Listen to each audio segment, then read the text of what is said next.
D'accord? Nous, en général, on a 3, 4, 5 coups d'avance. Hein. Donc voilà, la machine a gagné, mais la machine, malgré tout, on ne peut pas dire qu'elle était intelligente.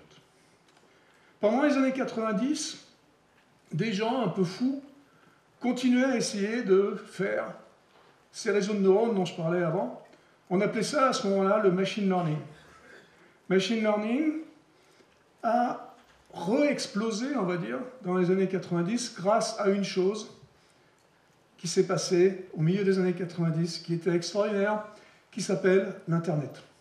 Pourquoi c'est une chose extraordinaire, l'Internet? Parce que c'est la plus grosse base de données du monde, globalement. Vous pouvez trouver sur Internet beaucoup de données. D'accord? Beaucoup de données.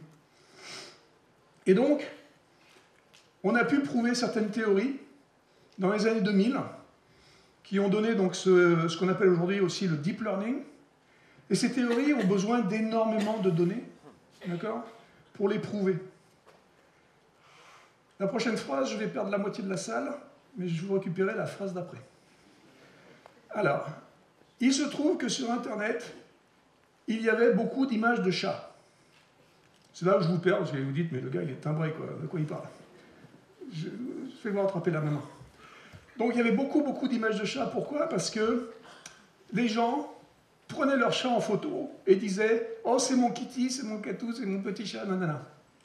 Et donc, ça a créé la plus grosse base de données du monde de chats. À noter. Très important, à noter. Parce que les scientifiques, quand ils créent une base de données, ils ont besoin de savoir ce qu'est la vérité. Et là, donc, on a trouvé un moyen, à travers Internet, de savoir que c'était un chat, et c'était annoté un chat, donc on savait que c'était vraiment un chat. D'accord? Et il y avait des millions de chats sur Internet. Donc c'est très intéressant, et en 2007, on a prouvé toutes les théories qu'on avait, sur les théories statistiques qu'on avait pour le machine learning et deep learning, avec à peu près 100 000 images de chats, on pouvait montrer qu'on créait un reconnaisseur de chats dans les images qui était bon à peu près 98%. Ce qui est pas mal. Ça sert à rien, moi je déteste les chats, bon, ça sert strictement à rien, mais ceci dit, ça nous a permis de prouver la théorie. Donc c'est super. On a une machine intelligente. On a une machine qui est super intelligente, elle reconnaît des chats. Mais il lui faut 100 000 chats pour reconnaître des chats. Est-ce que vous savez, vous, nous, combien de chats il nous faut pour reconnaître des chats? Pour tout le temps. Toujours. Reconnaître tous les chats, sauf peut-être ceux qui sont dessinés par Picasso. Mais pour tout reconnaître tout le temps. Vous avez une idée? 2, 1. D'après les psychologues, c'est moi qui le dis parce que je n'en suis pas un, d'après les psychologues, ma fille de 2 ans, elle a besoin de 2 instances de chats pour reconnaître les chats pour toujours. 2 contre 100 000. Qui c'est qui est intelligent? Je pense qu'on commence à avoir une idée de la réponse. Mais le prochain exemple est encore plus intéressant. Le prochain exemple, il date de 2016. 2016, vous avez certainement entendu parler d'un autre jeu qui a été cassé par la machine. Il s'appelle le Go. Le jeu de Go, le champion du monde de Go, un Coréen de 19 ans, assez infect, hein, il se prend un peu pour... Enfin, il était champion du monde quand même, mais bon, c'est pas une raison. Donc, il se fait ratatiner par la machine, alors qu'il avait dit « jamais une machine me battra ». Donc, effectivement, il se fait ratatiner par la machine. Et le Go, c'est pas tout à fait comme les échecs. Les échecs, on a dit tout à l'heure, 10 puissance 49 possibilités sur l'échiquier. Le Go, en mathématiques, on considère que c'est un jeu qui n'est pas complet. Donc, je ne vais pas vous faire un cours de mathématiques, mais ça veut dire que c'est un peu compliqué de calculer combien il y a de coups au Go. Les mathématiciens disent qu'il y a entre 10 puissance 172 et 10 puissance 542 coups au Go. 10 puissance 172 à 10 puissance 542, vous voyez ce que ça veut dire? Ça veut dire qu'on n'en sait rien. Okay? Mais disons, on va dire 10 puissance 200, pour être pour prendre un chiffre au hasard, dans ces eaux-là. Alors déjà, 10 puissance 200, contrairement à ce que croient certaines de mes audiences, c'est pas 4 fois plus 10 puissance 50. Je suis pas sûr que... Vous êtes quoi, vous, expert comptable? Ouais. Parce qu'il y a des gens qui me disent oh, c'est que 4 fois plus, en fait, c'est pas beaucoup. Non, non, 10 puissance 200, c'est beaucoup. Okay, c'est beaucoup, beaucoup de zéros. Okay, d'accord. Bon. Et surtout, 10 puissance 200, c'est un chiffre qui, pour nous, veut rien dire. C'est l'infini pour nous, en quelque sorte. Pourquoi? Parce qu'on dit que dans notre univers, il y a 10 puissance 136 atomes. Donc, vous pouvez imaginer que 10 puissance 200, ça fait beaucoup. Donc, tout ça pour dire qu'on ne pouvait pas utiliser les mêmes méthodes que les méthodes qu'on avait utilisées avant dans les échecs, où on avait pu avoir tous les coups dans la mémoire. Cette fois-ci, c'est impossible, parce que de toute façon, il n'y a pas assez d'atomes, de toute façon, dans l'univers. Donc, 10 puissance 200, c'est beaucoup.